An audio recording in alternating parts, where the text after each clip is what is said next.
Hello, my dear children. Welcome my Brain Q Kids channel. बच्चों, आज हम आपके लिए एक बहुत ही शानदार स्टोरी लेकर आ रहे हैं। बच्चों, वीडियो को स्टार्ट होने से पहले आप हमारे चैनल को लाइक कीजिए, सब्सक्राइब कीजिए, जहां तक हो सके वीडियो को शेयर भी कीजिए। चलिए वीडियो को स्टार्ट करते हैं। बच्चों, स्टोरी का नाम है गधा रहा गधा ही। ओके, तो बच्चों चलिए। एक जंगल में एक शेर रहता था। गीदड़ उसका सेवक था। जोड़ी अच्छी थी।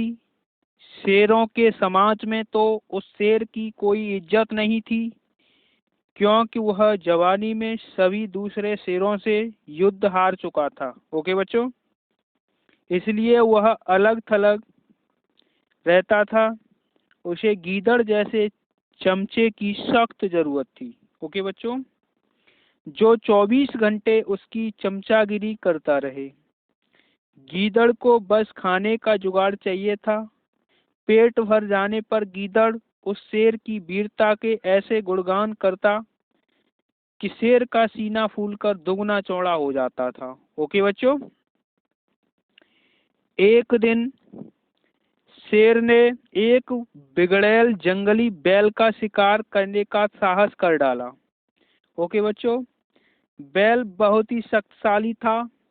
उसने लात मारकर शेर को दूर फेंक दिया। जब वह उठने को हुआ तो बैल ने फांफा करते हुए शेर को सींगों से एक पेड़ के साथ रगड़ दिया। ओके बच्चों, तो किसी तरह शेर जान बचाकर भागा। शेर सींगों की मार से काफी जख्मी हो गया था। कई दिन बीते, परंतु शेर के जख्म ठीक होने का नाम नहीं ले रहे थे। ओके बच्चों, ऐसी हालत में वह शिकार नहीं कर सकता था। स्वयं शिकार करना गीदड़ के बस का नहीं था। ओके बच्चों, तो दोनों के भूखे मरने की नौबत आ गई। शेर को यह भी भय था कि खाने का जुगाड़ समाप्त होने के कारण गीदड़ उसका साथ न छोड़ जाए। शेर ने एक दिन उसे समझाया, देख, जख्मों के कारण मैं दौड़ नहीं सकता, शिकार कैसे करूं? तू जाकर किसी बेवकूफ से जानवर को बातों में फंसाकर यहाँ ला। मैं उस झाड़ी में छिपा रहूंगा। गीदड़ को भी शेर की बात समझ में आई। ओके, तो वह किसी मूर्ख जानवर की तलाश में घूमता हुआ एक कस्बे के बाहर नदी घाट पर पहुंचा। ओके बच्चों, वहां उसे एक मरियल सा गधा घास पर मुंह मारते हुए दिखाई दिया। वह शक्ल से ही बेवकूफ लग रहा था।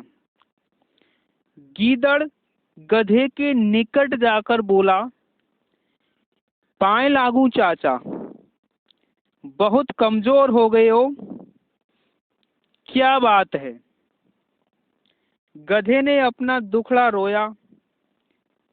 क्या बताऊं भाई, जिस धोबी का मैं गधा हूं वह बहुत क्रूर है। दिन भर ढुलाई करवाता है और चारा कुछ नहीं देता। गीदड़ ने उसे न्योता दिया, चाचा जंगल चलो, वहां बहुत हरी हरी घास है, खूब चरना, तुम्हारी सेहत बन जाएगी।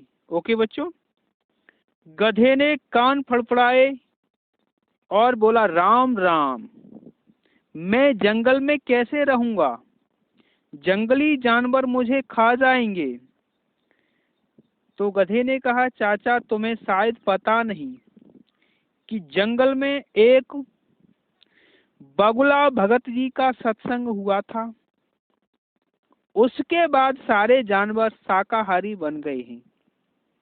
ओके बच्चों, अब कोई किसी को नहीं खाता। गधे के दिमाग पर हरी हरी घास के सुनहरे सपने छाने लगे। वह गीदड़ के साथ जंगल की ओर चल दिया। ओके बच्चों, जंगल में गीदड़ गधे को उसी झाड़ी के पास ले आया जिसमें शेर छिपा बैठा था। ओके बच्चों, इससे पहले कि शेर पंजा मारता, गधे को झाड़ी में शेर की नीली बत्तियों की तरह चमकती आंखें नजर आईं। वह डरकर उछला, गधा भागा और भागता गया। शेर बुझे स्वर में गीदड़ से बोला, भाई इस बार मैं तैयार नहीं था, तुम उसे दोबारा लाओ, इस बार गलती नहीं होगी। गीदड़ दोबारा उस गधे की तलाश में कस्बे में पहुंचा